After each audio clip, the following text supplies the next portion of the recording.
the vision statement, to make meaningful contributions to the Bahamas at large and to the Bahamian public by way of volunteerism during national emergencies. Each of you stepping forward to learn, to train, to serve. And upon your graduation today, our country's National Guard is now over 340 strong. Every move, every command. Rise, Cohort 5, brothers and sisters in this nation. Take your place among the sentinels of tomorrow.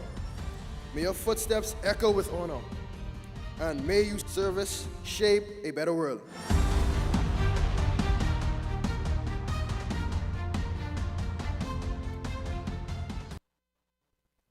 The Office of the Prime Minister Press Office is the primary liaison between the Fourth Estate and the Office of the Prime Minister and Cabinet. Every day, we are working to build a more inclusive economy and a stronger, safer country. Hear all of the latest developments as the Davis administration carries out the broad mandate of progress and change. Our live weekly press briefings provide full access to current newsmakers on the most topical issues of the day. We facilitate prompt responses from cabinet ministers on the latest reports and get answers on the issues that matter to you. Will any penalties be levied against the OPM Press Now, keeping you in the know.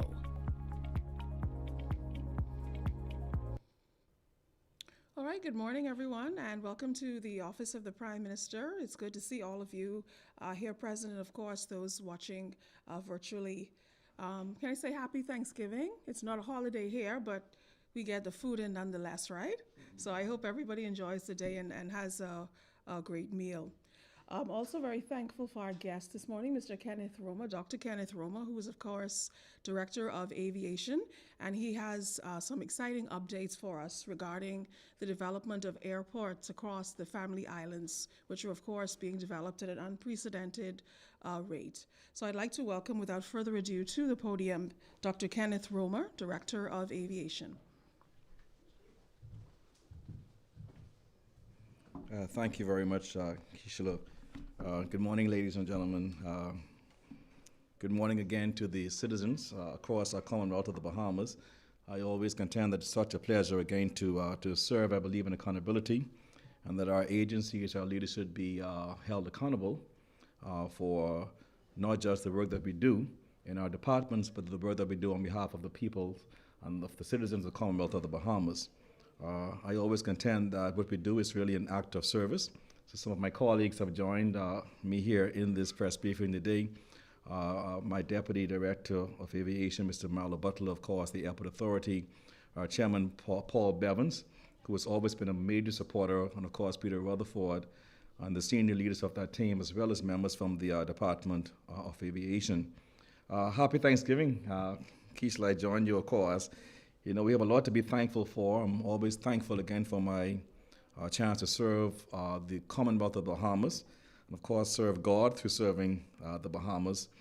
And thankful again for the colleagues who are a part of the Ministry of Tourism, Investments in Aviation, the Department of Tourism, of course the Department of Aviation, who are consistently making it better, not just for the Bahamas, but better for Bahamians. A few weeks ago, I had the wonderful opportunity of being appointed to serve on the board of the International Association of Airport Executives, comprising over 12,000 members, representing over 900 aviation agencies and airports. Big boys are part of the agencies such as the United States of America, Latin America, of course, Canada, Africa, the UK, European Union, Asia.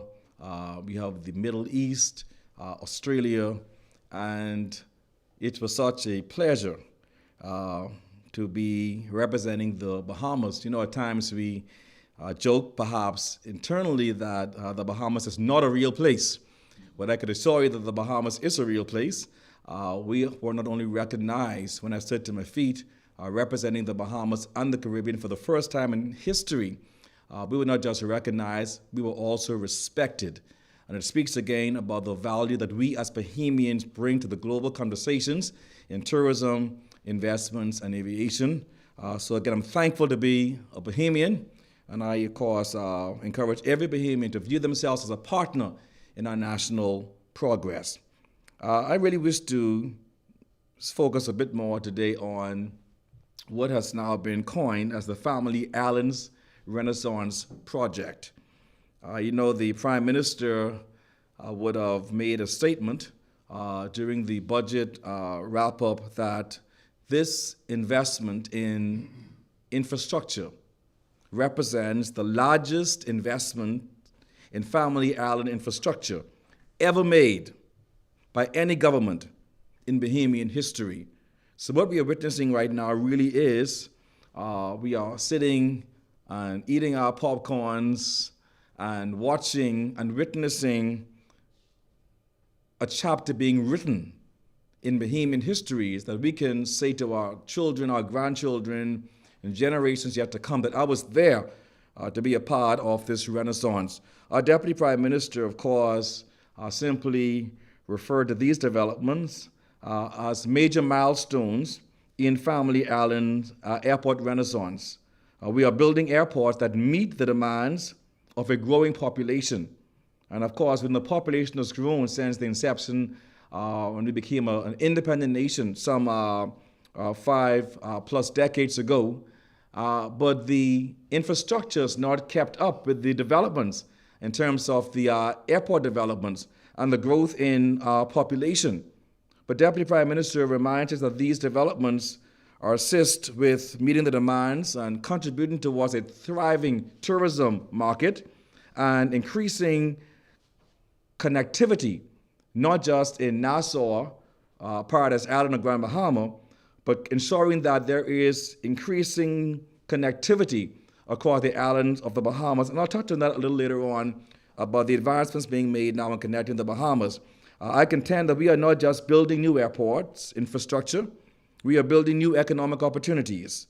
We are developing human capital. And we'll speak about the Bahamas Aeronautical Academy at some other time. When I was here the last time, we spoke about this whole idea of establishing the Bahamas Aeronautical Academy and our aviation cadets. Since then, we have now students who are studying at tertiary institutions, including Qatar Aeronautical Academy, Brittany and Asia. Asia Thurston is about to graduate, top of her class, a young female studying in the Middle East. But that speaks about our mandate to develop human capital. And also, I contend that what we are doing is really carving out a new path that positions the Bahamas as the regional leader in aviation innovation. And we have been innovating aviation over the past 12 months. We're looking at amphibious aviation, vertical aviation. We're looking at advanced and unmanned crafts. But certainly our aviation stakeholders and our agencies are really not just positioning the Bahamas as the regional leader in aviation, but also as the global leader in aviation. I don't want us to ever promote the disconnect or a disconnect between tourism, investments, and aviation. We have the Minister of Tourism, Investments, and Aviation, and this is the natural synergy that should really exist to really make tourism happen, aviation happen, and investment happen. The Deputy Prime Minister oftentimes refers to it as tourism being the lifeblood, but aviation being the oxygen. One cannot exist without the other. And so when it comes to the tourism perspective, and of course our tourism colleagues are tuned in, we commend again Team Tourism. They again are championing the cause and ensuring now that the bread and butter remains among the leaders in tourism. So they've been doing a phenomenal job, tourism missions. But the real work is done by those who are behind the scene, those who are not standing before the cameras at times. So we commend Team Tourism and also aviation. Over 4,000 persons who make up the aviation ecosystem across our 8 agencies, the length and the breadth of our country. But when tourism and aviation come together, along with investment, we are going to be writing a part of history, not just national but regional history that has never been written before. So we are seeing now significantly impressive tourism performance. At the end of October, compared to same period 2024, we're already reflecting at least a 9.5% overall improvement in both air and sea arrivals. We are 69% almost compared to 2019. The real litmus test of our recovery, of course, and rebound, in my view, really speaks to the recovery in both Abaco and also Grand Bahama, who were most adversely impacted by Hurricane Dorian. And so Grand Bahama, I'm so proud again that they have continued to lead the way in terms of year-over-year growth. Grand Bahama stopover arrivals are reflecting almost 22% increase over 2024 and 14% compared to 2019. Abaco again trends well ahead in terms of the overall recovery, 6.4% compared to where they were same period 2024. And this is a narrative consistent across our entire archipelago, islands like Eleuthera that continue to show year-over-year improvement. Again, aviation is the enabler for tourism. Our commitment in aviation is to put butts in seats so that heads can be in beds and, of course, money into the pockets for local entrepreneurs and stakeholders. So we are attracting new airlift. We are expanding airlift. Yesterday, we just welcomed, as a matter of fact, Porter Airlines coming from Toronto. We're going to welcome over the next several weeks and months, of course, airlift from Ottawa also and from Montreal. We're seeing airlift again from the Northeast. We're seeing airlift from Atlanta. We're seeing airlift from the Midwest. We are looking through interlines airlift from the Middle East, but not just international airlift. I'm proud that we are placing a renewed focus on domestic airlift because our domestic partners really matter, and they must have a seat at the table alongside the big boys, legacy carriers. So we're seeing expanded airlift into Exuma and Staniel Key and Great Harbor Key, Eleuthera. We just welcomed the inaugural Bahamas Air Fort Lauderdale on Sunday past. Makers Air showing a 200% increase into Stella Maris Long Island. We're seeing new airlift into Cat Island and Bimini. We'll see that American Airlines for the first time is starting a flight Miami, Bimini on the 14th of February, and of course airlift from some of our major hubs across the U.S. and our major source markets. But I contend, ladies and gentlemen, that while we are doing a wonderful job promoting brand tourism, we cannot bring persons to see a bad show. And so we are placing a significant amount of interest and sustained efforts now on infrastructural improvement. So you'll see the slide now takes you on a journey across our archipelago. You know, when I was here about 2 years ago, we spoke about 3 airports as a part of this investment pipeline. I came back and we went to 8 airports. And then Deputy Prime Minister says, we're doing 14 airports. Obviously, up at 14 airports. Well, today, that is now once again expanded into 17 airports. So I don't know if I should come back here because the numbers might go up again. But it speaks again about the continuous evolution of airport infrastructure. So allow me to provide an account for the infrastructural development. And you will see that this renaissance is impacting almost every island across our archipelago. From the islands in our far north, your Bimini and your Great Harbor Key, to the islands in our far south, like your Maguana and your Inagua and Maikal. But if you look at this photo here, it was just taken, one of them, really about 2 weeks ago. I speak to the Ragged Island Airport. This airport was completed really in December 2021, 1,200 square feet, 30 passenger, and this will become now the model for some of our Tier 3 airports, some of our airports in our keys that are in urgent need of remediation. So this airport is quaint, it is constructed, it is open from December 2021, and this becomes a template for the smaller airports, the Tier 3 airports, as we sometimes refer to them. I'm pleased now to once again revisit the Great Harbor Key Airport, December the 16th, 2022. Just under 2 years ago, we actually cut ribbon to this airport, a 7,000 square feet terminal. It came with upgrade to the airside, and also as we build it, they would come. Just about a month ago, we saw that Bahamas Air announced for the first time that they are bringing airlift into Great Harbor Key through a partnership with Royal Caribbean Cruise Line. But this speaks again about this connectivity between aviation and also tourism, that as we begin to address the state of our airport infrastructure, it is going to naturally increase or attract some airlift into some of our family islands. And then I'm pleased again at this next slide that speaks to Maguana. Maguana perhaps has been one of the better kept secrets when it comes to airport development. This is not an artist's rendering of what is going to happen. This is an actual photograph of the Maguana Airport that was completed now in September of this year, and plans are fully in place for us to really have a ribbon cutting to this airport by the end of this year. 2,500 square feet, 50 passenger terminal that is really meeting the demands and attracting significant investments also in Maguana. So I'm telling you, this renaissance is really moving toward all of our islands. We saw from the north into the south. Ladies and gentlemen, I'm very, very pleased at the development in Bimini, South Bimini to be specific, through a partnership again with the Bimini Airport Development Partners. We know that about 2 years ago, I think October also, we actually entered into a PPP arrangement for the development of South Bimini. At that time, phase one was projected to be about $40 million, both the airside and the landside component. What you're seeing now is really the improvements on the airside, as well as active work for the new terminal in South Bimini.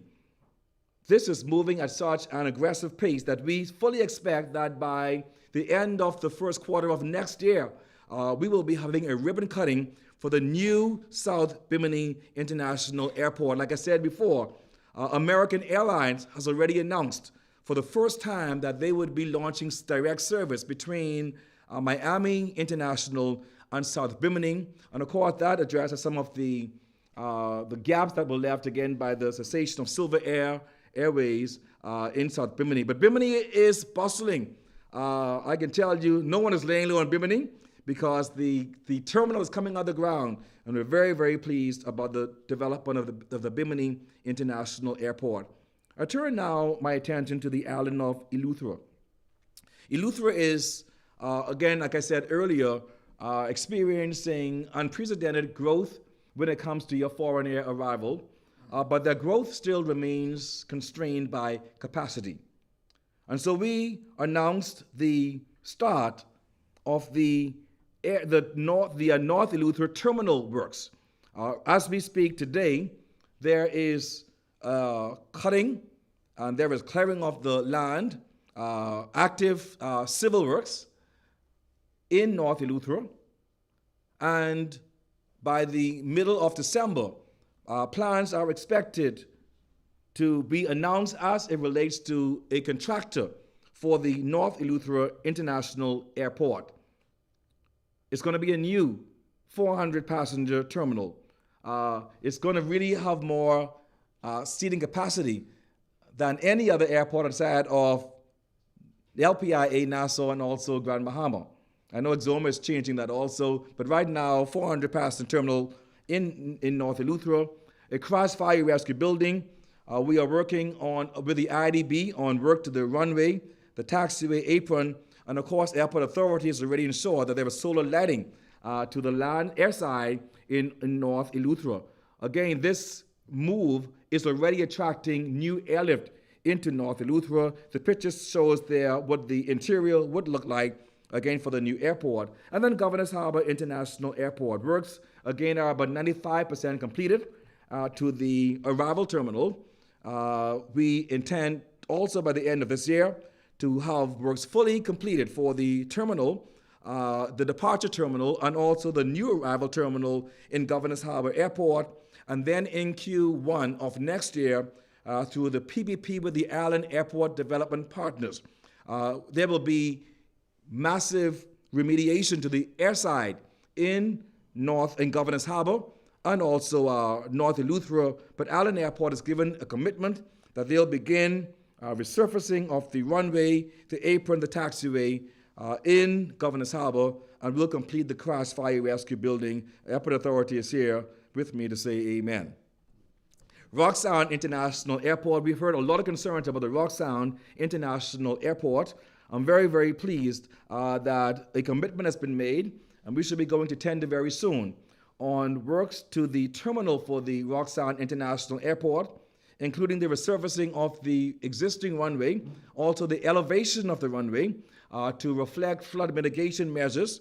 And there are also plans to renovate the existing domestic terminal, as well as construct a new arrival terminal for your international arrivals. Airport Authority has already completed the exercise of solar lighting for the airside, and there was also a challenge when I took office about the obstacle limitation. There were the trees, of course, in the glide path for airlines, Bahamas Air, and that really has been addressed to ensure that the obstacle limitation has been removed as a part of our commitment to safety for our air users. Right now, there is no large legacy carrier going into North Eleuthera, notwithstanding that they are attracting significant investments. So we are really working on foreign air arrivals with legacy carriers into North Eleuthera, in addition to our smaller carriers like Makers Air, who have already announced plans to bring foreign air arrivals into North Eleuthera. And the capacity is going to be so great. I foresee very quickly that Rock Sound, will be having its own committed airlift. There'll be no sharing again with governors or North Eleuthera, because as we build it, I'm certain that they will continue to come. I turn now our attention to Cat Island. I would have seen images of Cat Island, the smaller terminal. Many times I would have laughed at it also. But this is no laughing matter now as we look at the New Bight International Airport that is under active construction right now. The photo on your top left shows now a more recent photo about 3-4 weeks ago. I'm pleased now that this will become the model for what a solarized and eco-friendly airport looks like. At present, it is going to be 40% solar panels on the roof to power this particular airport. The crash fire rescue building is under active construction, and within a month or so, that really should be completed. In addition to that, we are also moving quickly towards tender for the airside improvements. There was some emergency remediation, just under $2 million to allow Western Air, of course, to deliver service. And beyond that, we're expanding the scope of work for your airside in New Bight Cat Island to make sure that it attracts new airlift, inclusive of legacy carriers who are speaking right now about starting routes to New Bight, and of course, Makers Air, who already announced plans for airlift and actually began in November of this year. We now move to, we stay in Cat Island, and we'll Arthurstown. So I know we have Exuma next, so let's jump to 2 slides. So we are skipping across Exuma. We're going to come back to Exuma, but let's go to Arthurstown. What you're seeing, ladies and gentlemen, is the current status of works on the Arthurstown airside. The work to the runway is impressive. We'll see about a 7,000 feet runway and airside upgrades. On the center at the bottom in the middle reflects now the progress being made on the new 3,000 feet or square feet terminal that will also accommodate some 50 passengers. So work is being carried out actively right now in Cat Island at both the Arthurstown and the New Bight airports. We now go back up to the slide on Exuma. Exuma International Airport. I'm so pleased with the airside works. As a result of the partnership with the IDB, the airside works will be completed by the end of December of this year. We were just there about 2 weeks ago. Those who have been to Exuma, the international airport, will probably have a challenge recognizing it, because airside improvements have been extremely impressive. And as you go there now, you'll see that work now has gone vertical up to the second story of the 400-passenger terminal. It will also have a new air traffic control tower, a crash fire rescue building, and Exuma now will become the hub for the central and the southern Bahamas. Very, very important to just pause there for just 10 seconds, because during the evacuation for our southern islands, we saw that Exuma really became the hub, where we moved traffic from the southern islands into Exuma, because some airlines, larger ones, can land and then move them from Exuma into Nassau. So Exuma now becomes the hub for the central and the southern Bahamas, not just Exuma, but also Exuma Keys. So we look at Black Point Airport. We go now to the slide about Black Point. The photo to your bottom left really shows the current state of the airside improvements. A few months ago, a contract was signed with Simmons Construction, and that work is currently ongoing. And very soon we expect to go to tender for the new Black Point Airport. It will mirror the Great Harbor Key Airport, so Black Point is also on the move, in addition to work that we expect to announce very soon for both Stanley Key, the airside, as well as for Farmers Key, the airside and also the land side. I turn my attention just for a moment, and I'm very proud of this development for Deadman's Key Airport in Long Island. On Friday past, a contract was actually signed for the terminal works. Prior to that, we do know that a contract was signed with BHM about 2 months ago for your airside improvements. And by airside, I'm speaking about the runway, the taxiway, the apron. Landside speaks about the terminal, of course. Ladies and gentlemen, I felt so comfortable and so proud of the work being done in Deadman's Key by a young Long Island native, Mr. Fox. And there was a hill that prevented Bahamas Air from both landing and taking off with full capacity. It was about 45 feet, I believe, at peak. And I went there last week, and almost 30 feet is already taken off that hill. So when the pilot took off from Deadman's Key, I felt the excitement in the cockpit because they were finally able to take off with increased load from Deadman's Key. What this would do, ladies and gentlemen, is allow Bahamas Air for the first time to bring full loads to Deadman's Key. You must see a 50-seater into Bahamas going into Deadman's Key, and they said the flight is full. And you go on board, and you have 30 passengers on board the aircraft. And so we're never running a full capacity. But the fact we were saying we cannot take a full load into Deadman's Key Airport because there was an obstacle limitation in our glide path or our flight path. We are now addressing that as the immediate first step to alleviating the concerns in Deadman's Key, Long Island. Very soon you'll hear Bahamas Air being able to bring a full load. As a matter of fact, I spoke to the managing director. She's already forecasting that what this airside work would do is immediately cause Bahamas Air seat capacity to increase by 100%. And this is going to really create significant economic stimulus for Deadman's Key Airport. And then, of course, we're looking at the work to the terminal side, inclusive of elevating the new terminal and also elevating the runway by 2 feet in Deadman's Key as a part of our flood mitigation exercise. 6,000 feet runway, able to accommodate 737 jets, removing the hill, a 10,000 square feet terminal, 120 passengers. I went there were 21 seats in Deadman's Key Airport when I checked last week. All right, you'll have 120 passenger seats in your new terminal. There'll be space for vendors and for customs, immigration, the Ministry of Tourism, of course. There'll be a police station in your airport, a fully manned, a quarantine room for agriculture. So these are significant improvements, again, for Deadman's Key Airport. Then I go to Grand Bahama. I know that Grand Bahama is sometimes an evasive topic. There has been months, I felt like an eternity of negotiation to ensure that Grand Bahama is getting not only what Grand Bahama desires, but what Grand Bahama really deserves. And so our Deputy Prime Minister and our Prime Minister have been leading the discussions, negotiating to ensure that Grand Bahama gets a new terminal and also the return of U.S. pre-clearance. And we've spoken again to our U.S. partners, also airport remediation for Grand Bahama.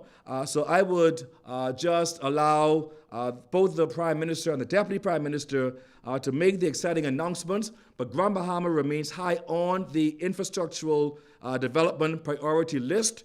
Personally, I am a major advocate for Grand Bahama because as we build aircraft, as we build airports and improve infrastructure, it's going to increase the airlift. And we already saw that Grand Bahama has had the highest year-over-year increase in airlift since 2019. and also the largest percentage in overall arrivals with the opening of Celebration Key and others. So Grand Bahama is booming and bustling, and the government, again, as communicated by both the Prime Minister and the Deputy Prime Minister, has said Grand Bahama is a priority. So I remain very optimistic that Grand Bahama will see works beginning soon on the new terminal, the U.S. preclearance, and also airside remediation. I move now again to Crooked Island. These are projects in the pipeline that we fully hope over the next 30 to 60 days to ensure that contracts are signed, going through a tendering exercise, of course, for Crooked Island. Crooked Island, again, has been, it's determined that in the second quarter of next year, we should have finalized airside works to Crooked Island, a similar exercise, the airside improvements, the removing the hill in Crooked Island, and also remediating the runway, as well as a smaller terminal. I go to Andros, and I'm watching, I'm speaking about Andros because I'm an Androsian, and of course, every time I'm speaking about all the other islands, they always send me a note. My mother is watching, my family in North are saying, what's going to happen for the Big Yard? Well, big things are in store for the Big Yard, because there were 3 airports actually targeted for development in Andros. You'll see on your screen, we intend to visit Fresh Creek Airport, working again with the ORTAG base, airside improvements, and also the land side, as well as work being done in South, the Clarence A. Bean Airport, and also we expect to announce very soon plans for the San Andros Airport in terms of probably under PPP arrangement to ensure that work is in place for a new terminal in San Andros. I turn in closing in terms of airport infrastructure improvement, ladies and gentlemen, to islands that are of equal importance, including Abaco. Right now, work is undergoing on the air side for Treasure Key through a $1.2 million IDB loan, and plans will be announced very soon. We heard the cries of Abaco, North Abaco, that's also very, very dear to me.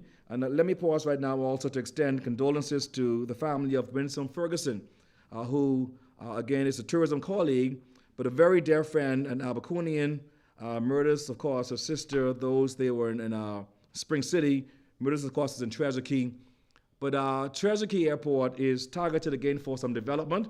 Some announcements will be made soon as relates to Treasure Key. And also work right now, I'm advised, from the Airport Authority is taking place at the Leonard Thompson International Airport in terms of phase 1 renovations underway, and also plans again to remove the existing control tower that was damaged during Dorian. So Abaco, I can assure you that the Airport Authority and also those of us around the policy table are committed to addressing the infrastructural concerns in Abaco. I spoke about Exoma, the Keys also, and Andros, and Rum Key is also in our active flight planning stage, as well as work to San Salvador Airport, and we also intend very soon to announce plans to go to tender for a terminal in also Inagua International Airport. Ladies and gentlemen, I went through great lengths, and not just with words, but with evidence, that work on these various airports remains very active and reflects the priority to address the state of our family island airports. This is not a sprint, it's a marathon. So we are very measured in our approach, but I can assure you that there is not one single day that goes by without conversation or without efforts being expended by the army or professionals who are committed again to addressing the infrastructure across our family islands. But while we are also looking at the improvement in infrastructure, I'll be remiss if I did not take just 60 seconds to speak about our commitment to addressing the improvements and the prioritization of the human capital development. So we speak about the Aeronautical Academy. You will see us ramping up our efforts for our aviation cadet programs, starting with CV Bethel I met with a few last week in Dearborn's Key at Allen. Aviation cadets. We're signing an unprecedented number of MOUs with tertiary institutions like Middle Tennessee State University and other reputable ones to ensure that we're not just building physical infrastructure, we're also building human capital development. We're committed to service standards across our aviation ecosystem. So far, we would have trained about 200 frontline workers on service excellence. We have about 100 more to go, mandatory training. And of course, we are pleased that we are not just building capacity and human capital, we're also forward planning. So very soon you'll hear us announcing or releasing our 2025 annual review. This is a commitment where we are holding every agency accountable in aviation. They are giving the report card. We're going to score them. You will see aviation at work for you. And then we would have a day in the new year in January where we'll be unveiling the vision for aviation for the next year. Again, it's our pleasure to serve you. I always say that what we do is service, and whenever we become too big to serve, we become too small to lead. I'm proud of aviation and, of course, our colleagues in tourism, and I pray that this was insightful for you, and that God will continue to bless tourism, aviation, investments. Our Deputy Prime Minister, of course, sends his regard to thank him for his leadership, and may God continue to bless the Commonwealth of the Bahamas.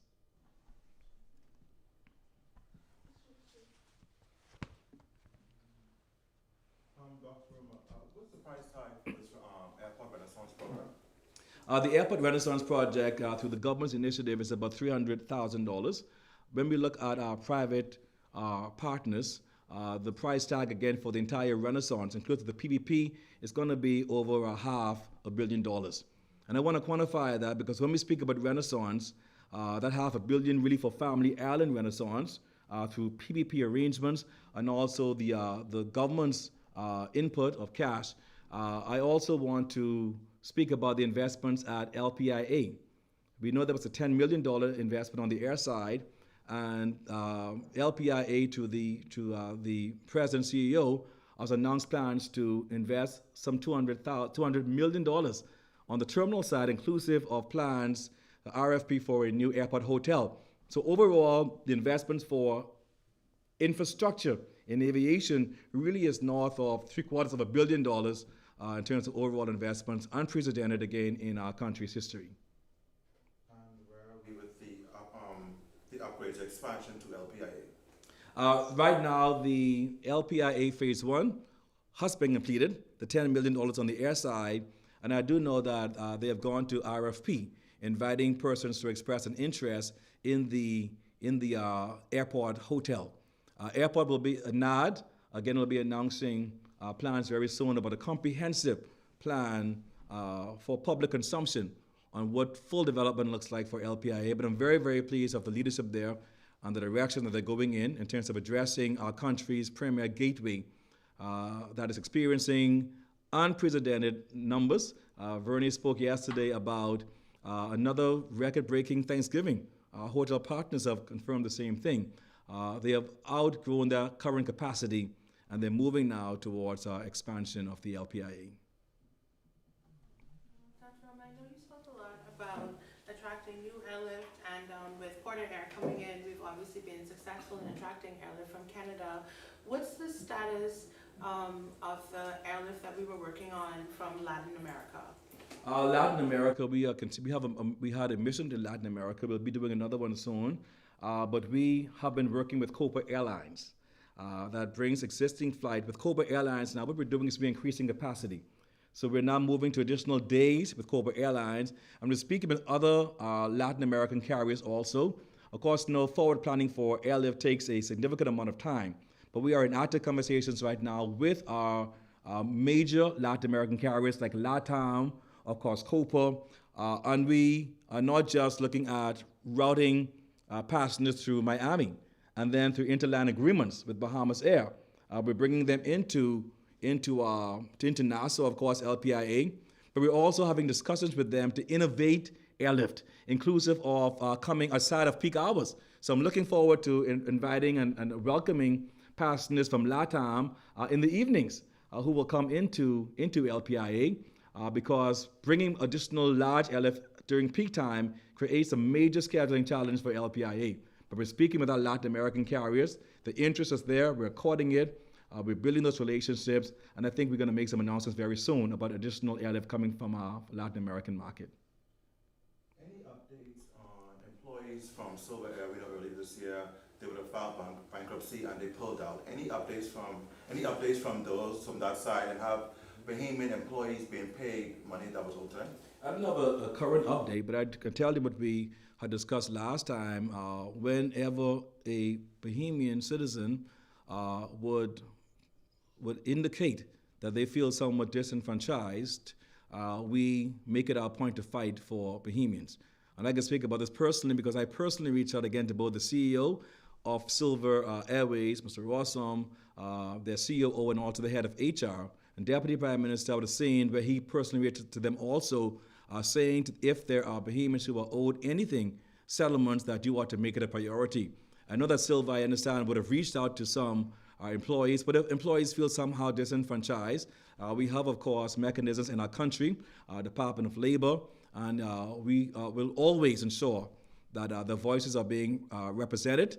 But if there are standing matters that I might not be aware of, we encourage them to reach out to us, Department of Labor, and we'll continue to speak again to the principals of Silver Airways, who gave us a commitment that they will do what is right again for Bahamian residents. Roman, can you say which, if any of these new airport developments would be capable of carrying or accepting cargo planes, so that, we were in discussions about having the country used as a cargo route. So which of these airports specifically would that apply to? The cargo planes, that will be a consideration after we look at the length of the runway. But I would say to you that there have been active discussions on Grand Bahama actually being a major hub for cargo operations.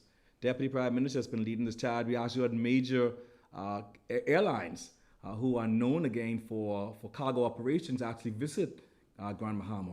So Grand Bahama is one of those airports, airdromes where we expect to have cargo operations. And of course, Exuma, now that becomes the hub for the central and southern Bahamas, also becomes one of the gateways for cargo operations. I'm certain that we'll hear a bit more about Miguano, that has the length of the runway for cargo operations, and not just for the Bahamas, but we now become a major transshipment point for cargo operators. So the length of our runway, we position the southern Bahamas, you have your Miguano.